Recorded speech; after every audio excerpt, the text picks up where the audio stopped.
Muitas pessoas leem este versículo como uma oração bonita, mas poucas percebem que Paulo estava escondendo ali uma profecia.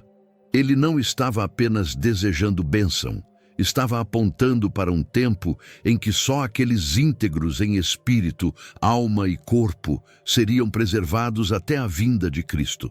Talvez você esteja vivendo um momento em que cuida do corpo, tenta manter a alma em paz, mas sente que algo dentro de você permanece vazio.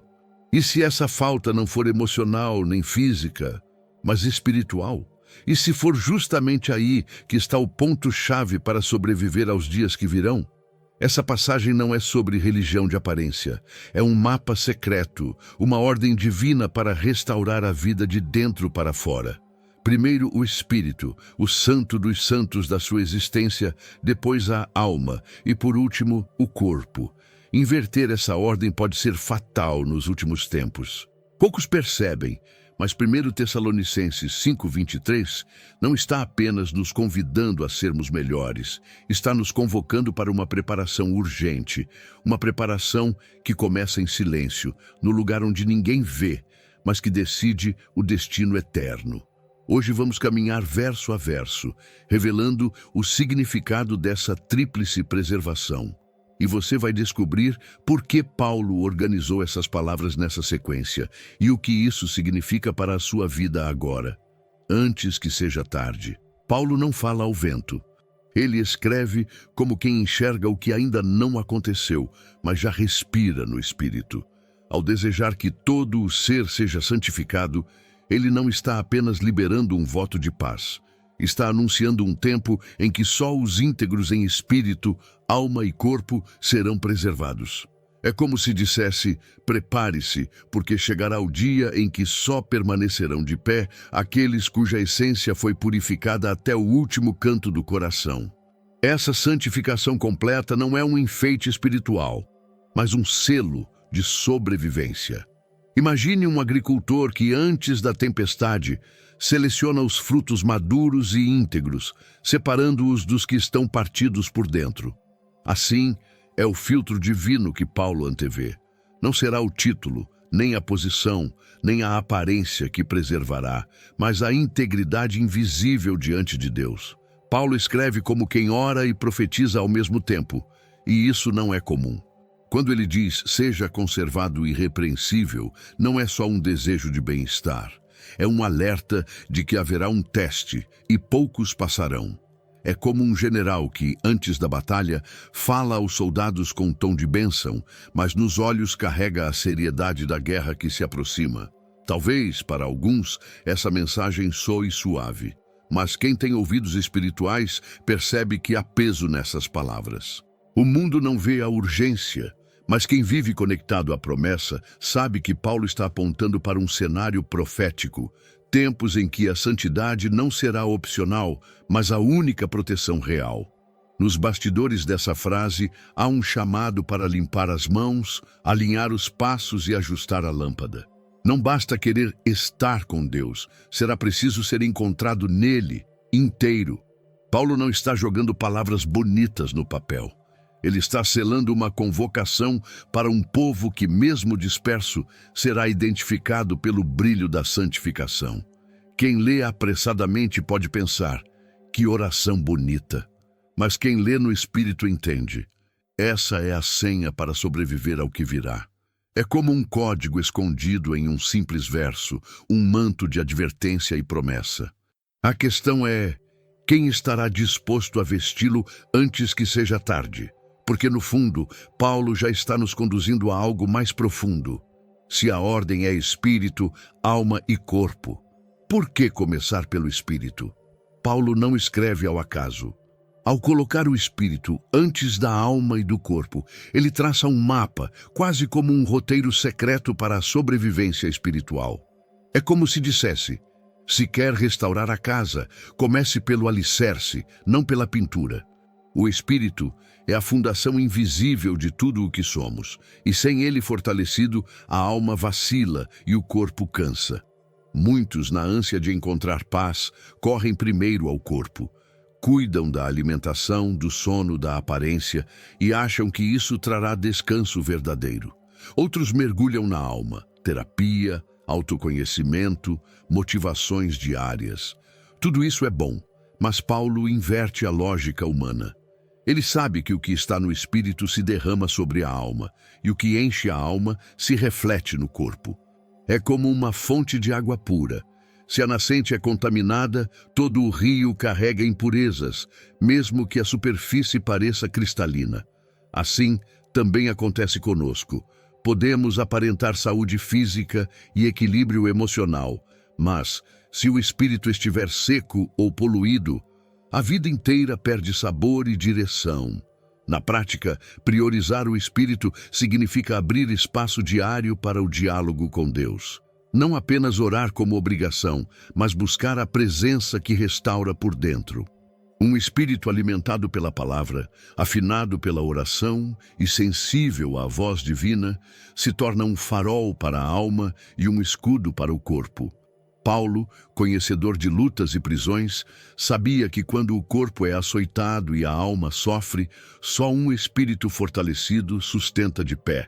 Ele viveu o que escreveu. Por isso, sua ordem não é teórica, é sobrevivência. Não se começa de fora para dentro, mas de dentro para fora. Essa sequência também revela outra verdade. A batalha mais sutil não é contra o corpo cansado ou a alma aflita, mas contra o espírito adormecido. Porque se ele acorda, tudo mais se alinha. Mas se ele dorme, todo o resto se perde. E é nesse despertar do espírito que Paulo nos prepara para o próximo passo. Afinal, se essa santificação é tão essencial, será que ela é um evento único ou algo mais profundo e prolongado? Você já se sentiu perdido, desconectado de quem realmente é e sem saber qual o plano de Deus para a sua vida? A verdade é que você não está aqui por acaso. Deus tem um propósito para você. E eu quero te ajudar a descobri-lo. Por isso, criei 3 e-books que vão transformar sua jornada com Deus. Clique no link no comentário fixado e comece sua transformação agora. Muitos tratam a santificação como um dia marcado no calendário. Um culto especial, uma oração forte que resolve tudo. Mas Paulo sabe que não é assim. A verdadeira santificação não é um clarão que vem e vai. É um processo lento, muitas vezes doloroso, que começa no lugar onde ninguém nos vê. O espírito ferido, a alma dividida, o corpo cansado. Frequentar o templo, cantar no coral ou servir em algum ministério pode até encher o coração por um momento, mas Paulo não fala de tarefas, fala de transformação. É como o ouro no fogo. Antes de brilhar, ele é derretido, purificado e moldado. A santificação mexe nas fundações, não na fachada.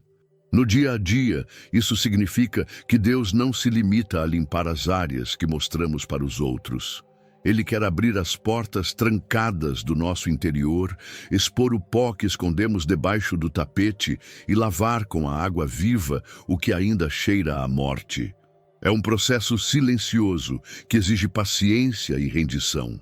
Aqueles que abraçam essa jornada sabem que, às vezes, a santificação dói mais que a própria queda, porque ela exige confrontar o orgulho, renunciar a hábitos que nos dão prazer imediato e aceitar que nem todo "eu sou assim" agrada ao Senhor.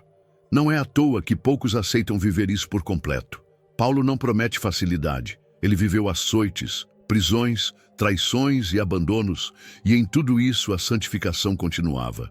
É por isso que ele escreve como quem alerta. Não se trata de uma emoção passageira, mas de um compromisso de vida inteira. Se formos sinceros, perceberemos que há áreas em nós que resistem a esse processo. Partes que preferimos manter intocadas, como se pudéssemos ser parcialmente de Deus. Mas o Senhor não se contenta com parcelas. Ele quer o todo. E ao revelar essa verdade, Paulo nos leva a outra questão. Por que ele quer o todo? Porque corpo, alma e espírito não são apenas partes soltas. Eles carregam um reflexo da própria arquitetura divina. Gostou do conteúdo e ele fez diferença para você? Clique no Valeu Demais e apoie nosso trabalho. Quando Paulo fala de corpo, alma e espírito, ele não está apenas descrevendo a anatomia humana. Ele está revelando que fomos criados à imagem de um Deus que também é trino, Pai, Filho e Espírito Santo. Essa semelhança não é simbólica apenas, é estrutural. Assim como as três pessoas divinas são distintas, mas inseparáveis, também o ser humano carrega três dimensões que, unidas, revelam quem somos. O corpo é o que nos conecta à terra, o que sente frio, calor, dor e prazer. A alma é o que nos permite amar, lembrar, decidir. O espírito é o que nos liga diretamente ao Criador. Quando um desses aspectos adoece, todo o resto sente o impacto. É como um candelabro de 3 braços. Se um quebra, a harmonia da luz é perdida.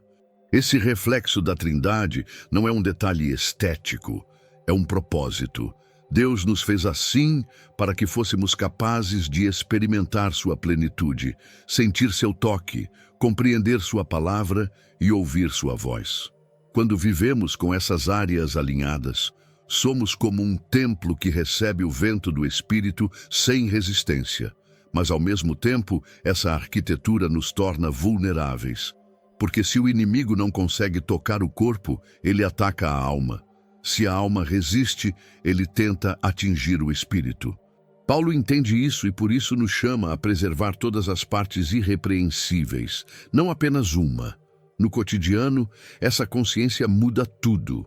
Passamos a cuidar do corpo como parte do culto, da alma como um jardim que precisa ser podado e do espírito como o santo dos santos onde Deus habita. A santificação não é mais uma teoria, mas uma prática que envolve refeições, conversas, pensamentos e orações. Se a Trindade divina é perfeita em unidade, a Trindade humana é convidada a se tornar um reflexo dessa harmonia. Mas Paulo sabe que, nos últimos tempos, essa unidade será atacada de forma sutil e perigosa. Paulo já antevia que chegaria um tempo em que muitos cuidariam com zelo do corpo e cultivariam intensamente a alma, mas deixariam o espírito secar. Ele vê um cenário em que haverá pessoas emocionalmente motivadas, fisicamente ativas, mas espiritualmente desligadas da fonte. É como uma árvore com folhas verdes e vistosas, mas sem raiz. O mundo nos incentiva a investir no corpo, exercícios, dietas, tratamentos. Também nos oferece um cardápio vasto para a alma, palestras motivacionais, livros de autoajuda, terapias. E tudo isso tem valor, mas sem o espírito alinhado com Deus, esse cuidado é como encher um vaso trincado. Por mais que se deposite, sempre vaza. Paulo entende que o corpo e a alma foram feitos para servir ao espírito, não o contrário. Quando a ordem se inverte, entramos num ciclo de vaidade ou de ilusão. Podemos parecer fortes, mas estamos frágeis. Sorrir por fora, mas chorar por dentro. Acumular conquistas, mas sentir um vazio impossível de preencher com mais atividades ou prazeres. Nos últimos tempos, essa inversão se tornará ainda mais evidente. Haverá uma busca frenética por sensações emocionais em ambientes religiosos, mas sem arrependimento genuíno. Uma valorização do bem-estar físico, mas sem entrega ao Deus que dá o fôlego. Paulo vê esse quadro e por isso nos alerta. Sem a chama no espírito, tudo o mais perde valor eterno. Essa profecia é urgente porque o desequilíbrio é silencioso. Ele não chega como um terremoto, mas como um desvio de milímetros que ao longo da estrada nos leva a quilômetros de distância do propósito. É por isso que vigiar o espírito é tão vital.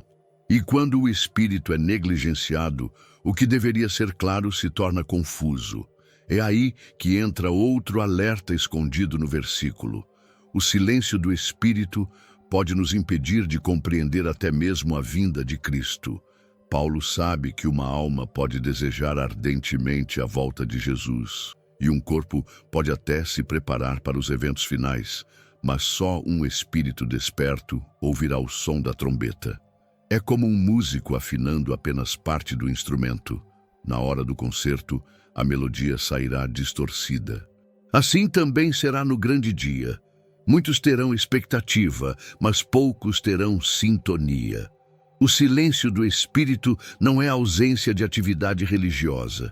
Pelo contrário, pode haver muito movimento, muito serviço, muito esforço, mas nenhuma conexão verdadeira com o céu. É o mesmo que Marta viveu, ocupada em servir, mas sem perceber que o essencial estava em sentar-se aos pés de Jesus, como fez Maria. Nos últimos tempos haverá vozes por toda parte, notícias, profecias, interpretações. Quem não estiver sensível no espírito, não saberá distinguir o som verdadeiro da trombeta do ruído do mundo. Jesus alertou: as minhas ovelhas ouvem a minha voz, e eu as conheço, e elas me seguem. Ouvir não é um ato automático, é fruto de intimidade. Na prática, manter o espírito desperto significa cultivar diariamente a presença de Deus para que, quando o chamado vier, não seja um som estranho, mas a voz familiar do pastor. Significa guardar a lâmpada acesa, como as virgens prudentes, e não se deixar adormecer pelo conforto passageiro ou pelo cansaço da espera. O silêncio espiritual é traiçoeiro porque não é barulhento como a rebeldia, mas letal, como a falta de ar. Ele não grita, mas sufoca aos poucos, até que não reste mais percepção das coisas eternas. É por isso que Paulo escreve com urgência, ainda que em forma de oração: despertem o espírito, ou o dia chegará como um ladrão. E para que isso fique ainda mais claro, ele nos leva a olhar para uma história concreta, a de um homem que, mesmo no altar, descobriu que seu espírito estava exausto. Ele era conhecido na cidade, pregava com eloquência, visitava enfermos, aconselhava famílias, organizava campanhas. A igreja o via como exemplo de entrega e força, mas por trás da rotina intensa havia um corpo adoecido e uma alma sobrecarregada. Até que um dia, sozinho no gabinete pastoral, abriu em 1 Tessalonicenses 5:23 e começou a ler. Quando chegou à frase: todo o vosso espírito, alma e corpo sejam conservados irrepreensíveis, ele parou. Foi como se o versículo ganhasse voz e dissesse: você está inteiro no altar, mas incompleto diante de Deus. O impacto foi tão forte que ele chorou como há muito não chorava. Não eram lágrimas de emoção superficial, mas de um coração que se via nu diante do Criador. Ele percebeu que por anos cuidara da alma, mantendo a motivação, buscando conhecimento, aconselhando com sabedoria, e do corpo, forçando-se a aguentar agendas impossíveis. Mas o espírito estava faminto, sem tempo para estar a sós com Deus, sem silêncio para ouvir, sem descanso para se recompor na presença do Pai. Foi então que entendeu: um ministério pode ser produtivo aos olhos dos homens e ainda assim vazio diante de Deus, se não nascer de um espírito vivo. Naquele dia, ele não prometeu pregar mais, nem visitar mais, nem trabalhar mais. Prometeu buscar primeiro o alimento que só o Senhor poderia dar. Esse reencontro não mudou apenas sua saúde espiritual, mas a forma como via a obra. Aprendeu que o corpo é ferramenta, a alma é ponte, mas o espírito é o altar. Sem altar, não há fogo, e sem fogo, não há vida verdadeira no serviço. Sua história ecoa como advertência para todos nós. Porque se até quem vive no altar pode ter o espírito exausto, o que dizer daqueles que nem sequer percebem a necessidade de restaurá-lo? É por isso que Paulo encerra o versículo com a imagem mais profunda: o corpo como átrio, a alma como lugar santo, e o espírito como o santo dos santos. Paulo não escolhe imagens ao acaso. Ao falar de corpo, alma e espírito, ele desperta a memória do Templo de Jerusalém, com seus espaços distintos e significados profundos. O corpo é como o átrio, visível, acessível a todos, onde se realiza o serviço mais prático.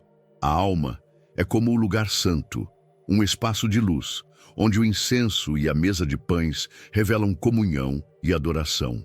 Mas o Espírito é o Santo dos Santos, o centro sagrado onde a presença de Deus habita. No Antigo Testamento, apenas o sumo sacerdote podia entrar no Santo dos Santos, e isso apenas uma vez por ano, levando sangue para expiação. Hoje, pelo sangue de Cristo, o acesso é livre. Mas isso não significa que muitos entram. A liberdade está dada, mas a disposição de atravessar o véu ainda é rara. Muitos preferem permanecer no átrio, onde há movimento, conversa, atividades.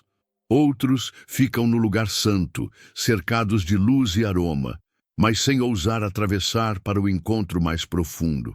Entrar no Santo dos Santos exige silêncio, rendição e coragem para se expor diante de Deus sem disfarces. O Espírito é esse espaço íntimo. Quando Paulo deseja que ele seja preservado irrepreensível, está chamando cada um de nós a manter o altar aceso, a lâmpada cheia de azeite, o incenso subindo continuamente.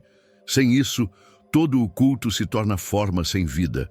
Cuidar do corpo e da alma é importante, mas negligenciar o espírito é como manter o templo limpo e decorado, mas com o altar apagado. A santificação começa e se confirma nesse lugar secreto, onde ninguém vê, mas de onde vem toda a vida e poder para viver diante dos homens. E é aqui que Paulo encerra seu versículo, mas deixa ecoando a mesma pergunta que atravessa os séculos. Agora que o véu foi rasgado, o que nos impede de entrar? Talvez, para alguns, o problema não seja a falta de acesso, mas o medo de ser transformado para sempre. Você ouviu cada parte desta revelação e já sabe, corpo, alma e espírito não são áreas independentes, mas partes de um mesmo altar. Negligenciar uma delas é como acender a lâmpada e esquecer de colocar o azeite. A luz não vai durar. A pergunta agora é: qual parte de você precisa ser restaurada primeiro? O corpo que se desgasta, a alma que se agita, ou o espírito que, em silêncio, clama por vida? Só você e Deus sabem a resposta. Mas uma coisa é certa: a ordem é sempre de dentro para fora. Não espere pelo momento certo para começar. O dia de preparar o Santo dos Santos do seu coração é hoje. O véu já foi rasgado, o acesso está aberto, mas a decisão de entrar é sua. Lembre-se, o dia virá como ladrão, e só quem mantiver o espírito desperto ouvirá o som da trombeta. Não basta esperar Jesus, é preciso estar pronto para reconhecê-lo quando ele vier. Se esta mensagem falou com você, inscreva-se no canal e ative as notificações. Vamos continuar aprendendo, passo a passo, a viver com corpo, alma e espírito preservados para o dia em que veremos o Senhor face a face.